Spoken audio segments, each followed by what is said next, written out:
grateful to Willis for his very generous comments. He is a dear friend whom I miss every day, as I do many of you in the auditorium. It's, of course, a great privilege to participate in this tribute to Kern. He was my mentor and colleague for 23 years. From early 1977, when he invited me to join him in the graduate school dean's office, until I moved to the Stowers Institute in June 2000. I was very fortunate to work closely and so long with a leader whom I admired and held in highest esteem. I have always admired Kern's parsimony, a trait exemplified by his Saturday lunches at Rosita's. But even such extraordinary frugality isn't proof against investigative reporters whose editors demand a good story. Some of you were here when Kern served first as Dean of Southwestern Graduate School and then of Southwestern Medical School. You may recall visits to Dallas he arranged for Peter Medawar, winner of the 1960 Nobel Prize in Physiology or Medicine for research on transplantation immunity. Sir Peter died in 1987, and Kern encouraged his wife, Lady Jean Medawar, to give his personal papers to Southwestern's History of Medicine collection. In pursuing that goal, Kern organized a dinner in Dallas for Lady Jean in the autumn of 1988.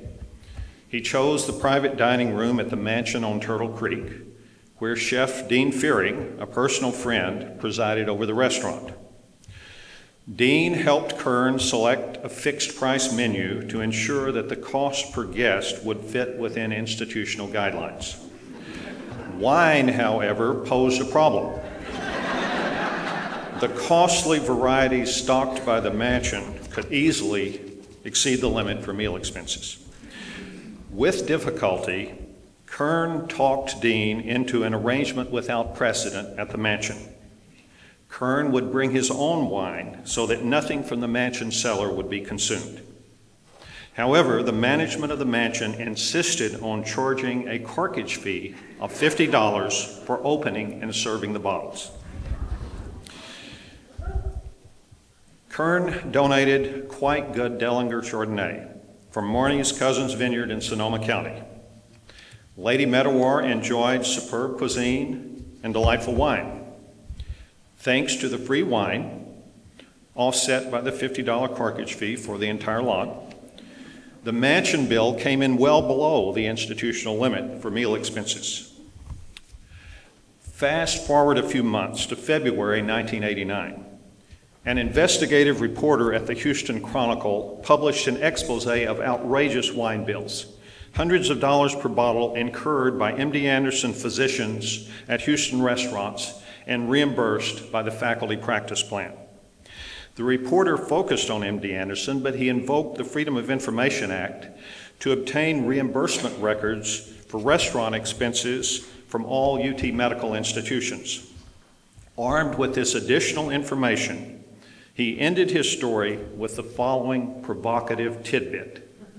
Quote, "Lest any reader think such egregious excess is limited to MD Anderson, consider this example from UT Southwestern.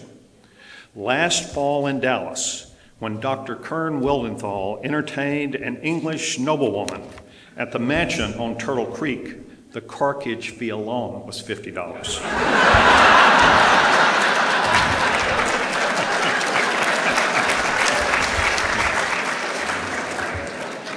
Please allow me to conclude on a serious note by recalling a crucial moment in Kern's leadership of Southwestern. The time was again 1989, only 3 years into Kern's tenure as president. Late in 1988, the MacArthur Foundation gave Southwestern the first 30 acres on the North Campus, and soon after, Harold Simmons pledged millions to construct the first large building on the site, a research facility to honor his parents.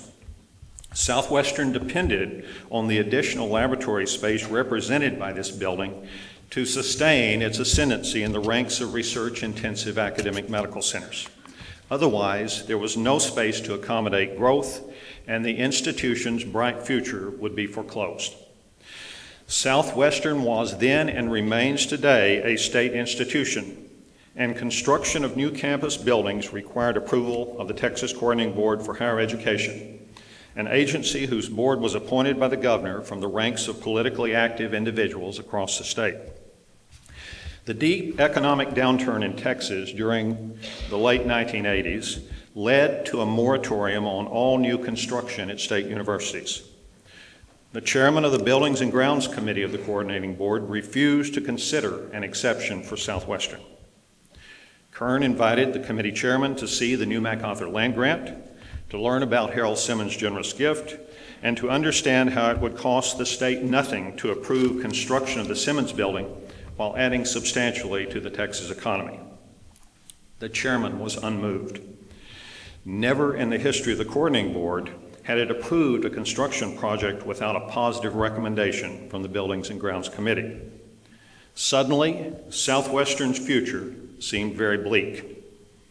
3 Nobel laureates, 9 National Academy members, and more of both on the horizon meant nothing to those who believed Southwestern Medical Center and Southwest State Teachers College should be equally affected by the moratorium. Kern knew that no faculty member who had opted to be at Southwestern rather than Harvard, Hopkins, Stanford, or their ilk would remain if the institution could be stifled by ill-conceived egalitarianism imposed by state government.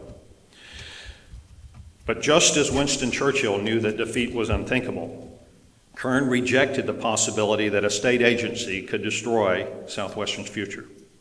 Like Churchill, he resolved to fight harder and repeated the mantra, never give in. Kern brought his full power of persuasion to bear individually on each voting member of the Coordinating Board in the weeks preceding their decision about the Simmons building.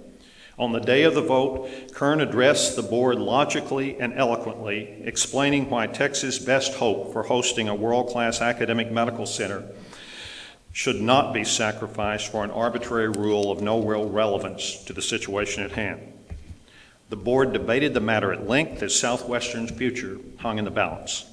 When the chairman of the full board finally called the question, the Simmons building was approved by a narrow margin on a split vote, unprecedented in a board known for its unanimity. Kern's persistence pulled victory from the jaws of defeat at that watershed moment in Southwestern's history. Coordinating Board approval of the Simmons building launched expansion on the North Campus that now surpasses 2 million square feet of space, all built during the last 18 years of Kern's 22-year presidency. How different Southwestern's future would have been had a lesser leader held the helm in 1989. All of us who love Southwestern owe Kern our gratitude for always insisting that this great medical center can never be dismissed as merely one of many state institutions of higher education.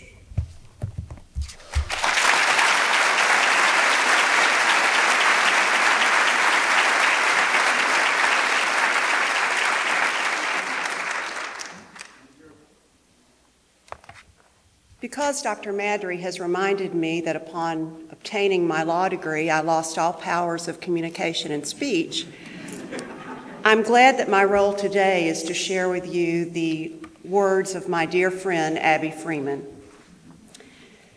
When a young Kern Wildenthal became acting dean of the graduate school in 1976, he had dark hair, a quiet demeanor, and a rare smile. To most people, he's only lost one of those attributes. It took some time to accustom myself to a boss with almost jet black hair who could so quietly enter or leave his 11th floor office without my knowledge. His favorite photograph on his office wall was a picture of tombstones. At the beginning, he said, "You can call me Kern." I thought to myself, I'm not sure I want to know him that well. But I said to him, "We'll call you Dr. Wildenthal to help get you started on the right foot." He seemed so young. I was unsure of him, and I'm certain he did not know what to make of me. We developed a bond, however, after attending a surprise birthday party for President Sprague in the 12th floor conference room. In terms of tenure, we were both relatively new, so we went upstairs together and stood side by side, barely saying a word to each other or to anyone else. We didn't particularly like these parties, so there were no smiles. You probably appreciate that back then, Kern Wildenthal was not exactly what you would call a party animal. And I can assure you that I was not having the time of my life with this new acting dean. Nonetheless, we munched our food, drank our punch, and watched the opening of gifts. Suddenly, Dr. Wildenthal stopped chewing, and I stopped drinking. Dr. Sprague's birthday surprise had arrived. She was a cute young thing who sat on his lap, put a birthday hat on his head, a birthday horn in his mouth, and planted a big kiss on his cheek. Well, the group loved it. Everyone except you know who.